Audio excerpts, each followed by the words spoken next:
धन और लोमड़ी।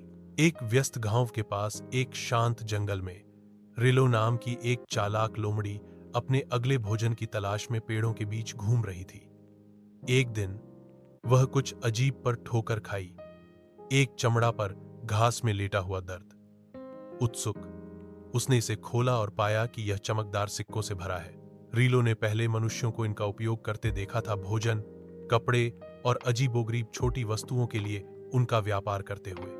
आहा, वह मुस्कुराया। नहीं, अगर मेरे पास पैसा है तो मैं जो चाहूं खरीद सकता हूं। लोमड़ी ने थैली को अपनी गर्दन के चारों ओर घुमाया और गांव में टहलती हुई गई। वह एक बेकरी में घुस गया, थैले को काउंटर पर पटक दिया और अपनी नाक से इशारा किया, एक गर्म पाई पर खाओ। बेकर पैसे के साथ एक लोमड़ी को देखकर चौंक गया। हंसा, यह तुम्हें कहां से मिला, छोटे चोर? उसने पूछा। लेकिन रिलो ने बस अपने होंठों को चाटा और सिक्कों को धकेला। उदार और मनोरंजन महसूस कर रहा है। एड बेकर ने उसे पाई दिया। जल्द ही रिलो प्रसिद्ध हो गया। ग्रामीणों ने उसे द रिच फॉक्स कहा। वह कसाई से स्क्रैप, बेकर से पेस्ट्री और यहां तक कि फेरी वालों से चमकदार कॉलर भी खरीदता था।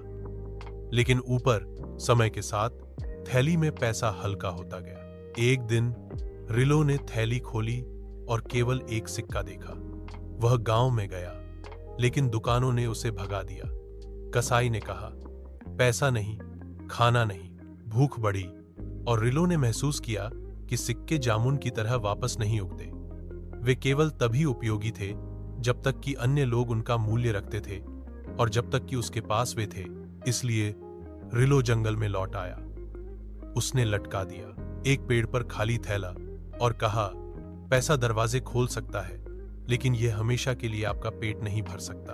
और उस दिन से उसने एक बार फिर अपनी बुद्धि पर भरोसा किया, सिक्कों पर नहीं, जीवित रहने के लिए। नैतिकता, पैसा माई आराम खरीदता है, लेकिन बुद्धिमत्ता जीवित रहने को सुनिश्चित करती है। क्या आप एक लंबा संस्करण चाहते हैं, या शायद चित्र या बच्चों के लिए तैयार किया गया संस्करण?